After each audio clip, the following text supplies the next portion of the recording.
Have you ever opened your phone and realized your entire life was falling apart in real time? Because that's exactly what happened to me the night I found my best friend doing shots with my fiancé at his bachelor party after telling me she was too busy to be my maid of honor. And the worst part? That betrayal was only the beginning. I found out through Instagram. A stupid little story clip. Kelly laughing at some downtown bar with Connor and his groomsmen like she belonged there. She was wearing the dress we'd picked out together for my bachelorette party. The same dress she claimed she'd returned because she wasn't feeling up to going out. I just stared at my phone. 15 full minutes. Completely numb. Kelly had been my best friend for 20 years. Since 4th grade. She held me while I cried after my dad left. I helped her survive her divorce.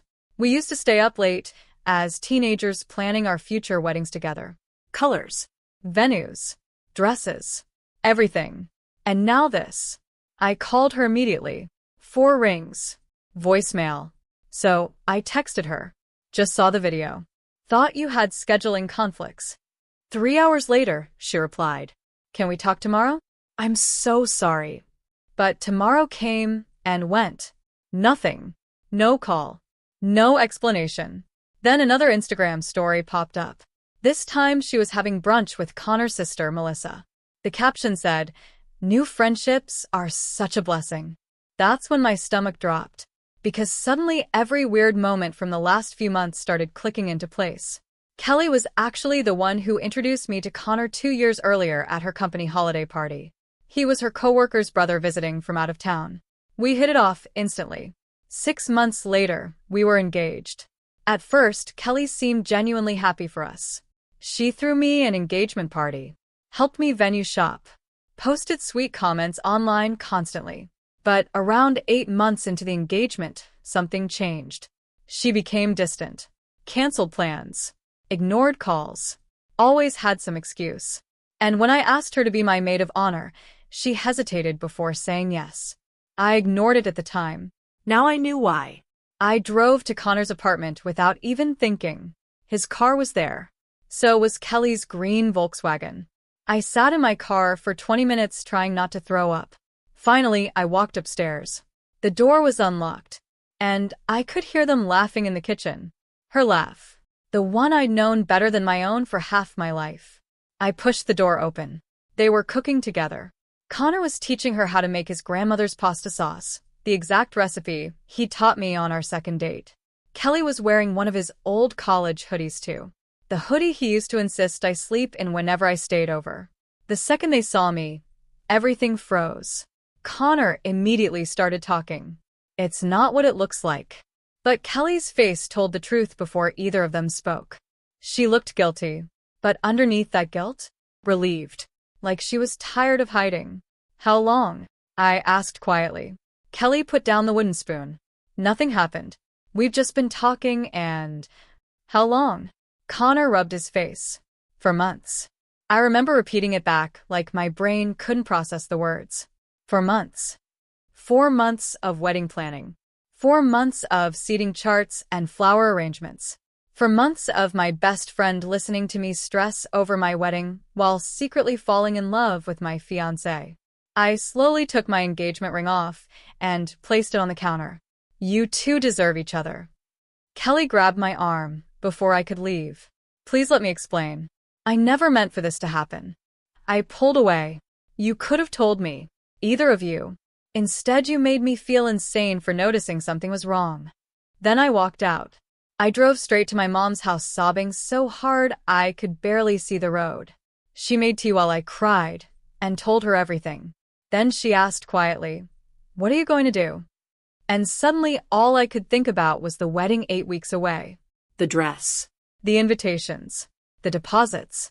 Then I remembered the joint wedding account Connor and I had opened the month before. $14,000. I opened the banking app. My hand hovered over the transfer button for maybe 2 seconds.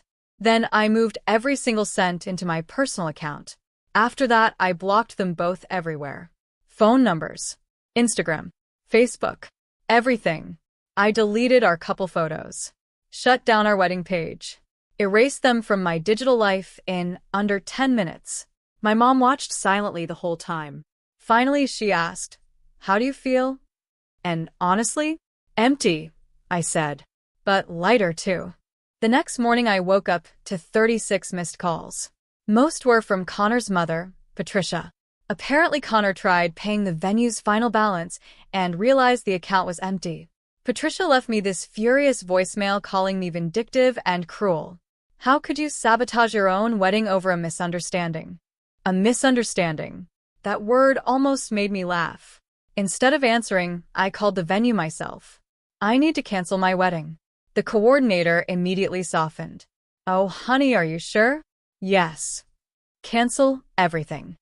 I managed to recover over $8,000 in deposits because they rebooked the date within 4 days. Then I called the caterer. Then the dress boutique. Then every single service connected to that wedding.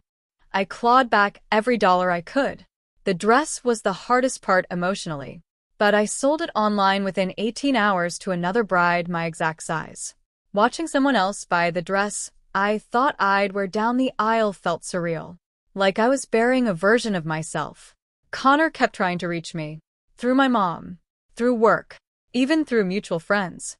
My boss Helen actually came to my desk one day and said, "Your ex-fiancé keeps calling. Want me to forward him through?" No. She nodded once. Good. You deserve better than that. That simple sentence almost broke me. Because for weeks I'd started wondering if maybe this was somehow my fault. And other people definitely tried to make me believe it was. Connor's friends started spreading rumors that I was controlling and unstable. Some people whispered maybe I'd pushed him away. Meanwhile, Kelly kept pretending they were just friends. Her own sister Amanda finally called me and said, "For months of emotional cheating isn't friendship." At least someone else saw it. For 2 weeks, I basically existed on autopilot. Work, sleep, cry, repeat. Then one morning I woke up furious, not heartbroken, angry, because they got each other. And what did I get? Humiliation, a canceled wedding, trust issues. So I started taking my life back piece by piece. I stopped paying half of Connor's rent, canceled the streaming services I paid for, canceled his gym membership, his car insurance, everything. A few days later, he called from another number. "You can't just cut me off financially," he snapped. I actually laughed. "We had an agreement. We had an engagement," I shot back. "You broke it." Then I hung up. And for the first time since everything exploded, I felt good. Not healed, but stronger. Like I was finally standing up for myself. Then came the real punch to the gut. 6 weeks after the breakup, I got a wedding invitation in the mail. Connor and Kelly. Getting married. On my wedding date. At my venue. Same time slot. Same damn dock where Connor proposed to me. I physically shook opening that envelope. It felt like they weren't just stealing my relationship anymore. They were erasing me. Replacing me. My mom found me crying on the kitchen floor, holding the invitation. She read it quietly and said, "You're not going." I wasn't planning to. "Good," she said firmly, "because you're going to be busy that weekend." Doing what? Anything except thinking about them. So instead of staying home miserable, I booked a trip to New York with my friend Veronica. And honestly, that trip saved me. We went to museums, ate incredible food, saw Broadway shows, laughed until our stomachs hurt. For the first time in months, I felt alive again. Then Saturday morning happened. My phone started blowing up. Texts from random numbers. I opened one. It was a photo from the wedding venue. Connor standing at the altar. Alone. Kelly never showed up. She left him there. Completely disappeared. Apparently her parents found a note saying she couldn't go through with it. That marrying him felt like the biggest mistake of her life. I just sat there staring at my phone in absolute shock. After everything, after destroying our friendship, after taking my fiancé and my wedding and my future, she walked away too. Connor's sister actually called accusing me of somehow planning it. I was sitting in a Manhattan hotel eating room service when she screamed, "Did you know Kelly was going to bail?" I said, "I haven't spoken to her in months." The entire wedding collapsed. Guests were turned away. Connor had a breakdown. Kelly vanished for days. And honestly, I felt everything at once. Vindicated. Sad. Relieved. Exhausted. Like the universe finally forced the truth into the open. A few days later, Kelly showed up at my mom's house looking completely wrecked. Sweatpants. Red eyes. Hair tangled. She looked like someone carrying the weight of every bad decision she'd made. We sat on the porch where we used to sit as teenagers dreaming about our futures. And finally, she told me the truth. She admitted she and Connor bonded over fears and loneliness after her divorce. She admitted the feelings grew slowly.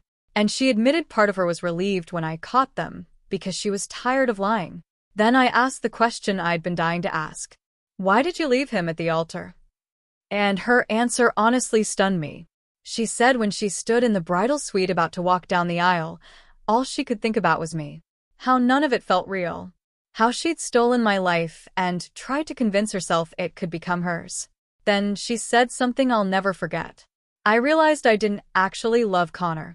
I loved the idea of not being alone. That hit hard, because suddenly everything made sense. She wasn't chasing love. She was chasing comfort, validation, escape. But it destroyed us anyway. I told her the truth too. I don't forgive you, I said. And I don't know if I ever will. She cried quietly and nodded. I know. That was the last real conversation we ever had. After that, I focused on rebuilding my life. Therapy, Work. Friends. Traveling. learning who I was outside of being somebody's fiancé. And eventually, I met Harrison. And wow. The difference was immediate. No games. No confusion. No disappearing emotionally when things got hard. He chose me openly every single day. Slowly. Honestly. When I finally told him the whole story, he just held me and said, "Their loss is my gain." Cheesy? Absolutely. But after everything I'd been through, hearing someone say that and actually mean it felt healing. 2 years later, Kelly emailed me. No excuses this time. Just accountability. She wrote that I'd been right about everything. That therapy forced her to confront parts of herself she hated. That she was trying to become someone better. I read it twice. Then archived it. No anger anymore. Just closure. And now? I'm married to Harrison. We have a little girl who climbs everything in sight and gives me mini heart attacks daily. Our life isn't perfect. We argue about dishes. He leaves socks everywhere.